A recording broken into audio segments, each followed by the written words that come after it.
Imagine the constant barrage of artillery, the stench of decay, the gnawing fear that consumes every waking moment. This is the world Remarque creates in All Quiet on the Western Front, a world that shatters the romantic illusions of war held in the minds of young men. Remarque's use of simple, direct language combined with powerful imagery of decay and destruction creates a visceral and unsettling experience for the reader, effectively conveying the horrors of war and reinforcing the novel's central anti-war message. We'll examine how Remarque uses sentence length and speed, as well as how the book portrays death and injury, while also contrasting the homeland versus the Western Front. Starting off, let's look into how Remarque changes up their sentence speed and length to make the reader feel as if they're reading inside the war. Whenever Remarque is describing the scene of a battle, he uses short, sharp sentences, which in a way mimic the jarring, fragmented experience of combat. When the book needs to convey moments of reflection or the fleeting normalcy, Remarque uses longer, flowy sentences. For example, in Chapter 6, during an attack on the French trenches, Remarque uses choppy sentences. But we are swept forward again, powerless, madly savage and raging, for we will kill, for they are still our mortal enemies. Their rifles and bombs are aimed against us, and if we don't destroy them, they will destroy us. You can see how the sentences are separated and how the phrasing turns choppy. Now, let's compare that to a moment where Paul is reflecting. The sentences are more flowy. The days, the weeks, the years out here shall come back again, and our dead comrades shall then stand up again and march with us. Our heads shall be clear, we shall have a purpose, and so we shall march. You can hear the difference in syntax. This deliberate manipulation of sentence structure is a key component of Remarque's ability to immerse the reader in the brutal reality of war, making the experience emotionally investing. And Remarque does not shy away from depicting the brutal reality of death and injury.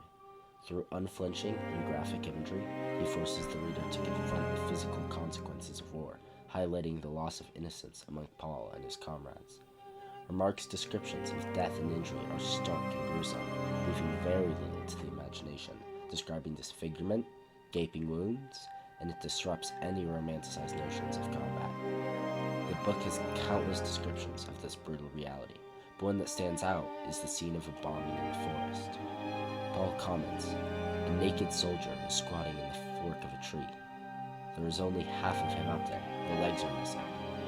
Somewhere else is plastered a bloody mess that was once a human limb." The gruesome scenes like this one destroy the romanticized notion of war, highlighting Remarque's anti-war message. This description of decay and destruction is not just a depiction of violence, it creates an unsettling experience for the reader, forcing them to confront the true cost of war, a key element of Remarque's anti-war stance. But on the other side of this coin, all the brutality and death is hidden away behind newspapers and rumors. The homeland, Germany, does not see these truths of war firsthand, and is still held up by a romanticized notion of war, one that Remarque attempts to bring down using the experiences of Paul on the Western Front. Paul returns home when on leave and is immediately met with a family he does not feel he belongs with. His mother worries for him, but his father is curious. Paul saying, "He wants me to tell him about the front. There is nothing he likes more than just hearing about it. I realize he does not know a man cannot talk of such things." Paul's father has never seen the horrors of war. He only knows of the stories of a glorious war that people are fed. But Paul is too scared by the horrors he has seen to pass on that lack of innocence onto his father.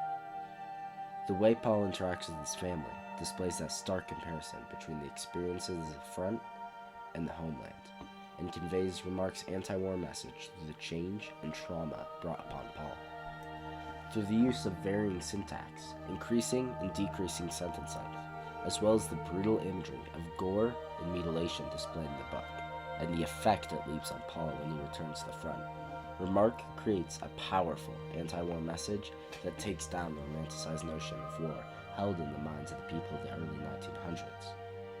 The world Paul lives in All Quiet on the Western Front, is truly one you can't return from.